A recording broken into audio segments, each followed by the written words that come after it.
Jangan kaget ya kalau di Indonesia akan ada hujan salju. Sekali lagi, jangan kaget kalau Katulistiwa akan bersalju. Memang Sontoloyo ini nyeleneh informasinya. Banyak yang bilang ngawur atau ngayal. Namun kalau bicara ada fakta dan data yang berbeda sumbernya dari berita-berita mainstream, Anda harus mulai berpikir. Penyiaran berita mainstream hampir semuanya dikendalikan globalis dan negara dikuasa yang punya agenda propaganda. Maka informasi yang diberikan Bosman jadi terlihat aneh dan ngawur karena memang berbeda sumbernya dengan berita mainstream. Kembali ke climate war atau perang cuaca. Bukan saja perubahan cuaca ya, altered weather. Perang cuaca akan membuat arus angin dunia berubah. Bukan sekedar climate change atau perubahan iklim karena kebodohan dan kecuekan manusia rendah kepedulian alamnya saja yang membuat dunia semakin panas. Bukan, ini lebih kejam lagi. Jauh lebih kejam dari perbuatan Rangga meninggalkan cinta tanpa pesan. Namun ini adalah perbuatan manusia egois, pemimpin egois, negara besar egois, dan globalis cabal egois, yaitu para Thanos yang ingin menjadi penguasa, turun tangan dengan sengaja memasang alat menggeser angin, cuaca, terganggu keseimbangan alam secara global. Inilah yang kita wanti-wanti, apa yang akan terjadi setelah pandemi virus berkepanjangan, manusia ditimpa masalah lagi dengan cuaca yang kacau hingga tumbuhan tropis bisa mati, makanan bisa langka. Food war terjadi setelah climate war. Kali ini efeknya lebih mematikan dari pandemi COVID. Center ekuator bergeser, tengah bumi bergeser terhadap matahari. Dunia koplak sampai manusia sadar bahwa kita punya common enemy atau musuh bersama, yaitu alam yang tidak dipelihara. Seperti tubuh manusia tidak dipelihara di usia senja, berbagai penyakit dideritanya. Ternyata sahabat, ada fakta lain kalau kita ingin membalik semua keadaan tersebut. Banyak buktinya. Misalnya, ada seseorang di usia 65 tahun baru mulai hidup sehat. Di usia 80 tahun usia biologisnya, tetapi body age-nya seperti orang berumur 30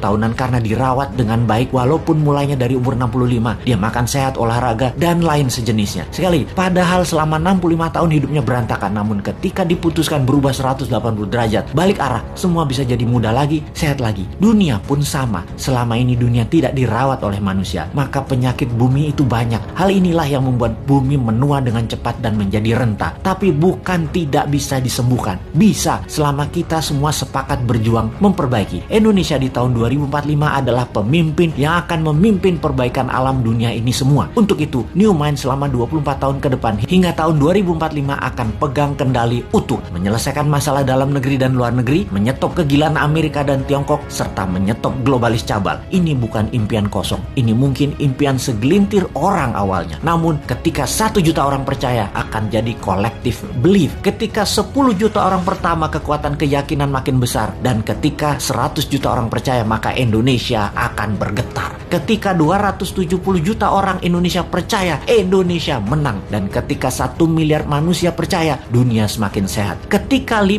miliar manusia sepakat, maka dunia damai selamanya. Saat ini, silahkan kalian percaya dengan pejabat yang mendukung penyedot nikel dari tanah air tercinta ini hingga 3 tahun ke depan, supaya musnah cadangan nikelnya. Silahkan dukung. Tapi kalau mau Indonesia baru, dunia baru, siapkan konsep bernegara yang membuat Indonesia akan menjadi negara superpower. Ubah pola pikir lama dan semua pejabat incumbent, termasuk yang mencalonkan di tahun 2024 yang dari incumbent. Mereka semua pikirannya lama. New Mind, siap.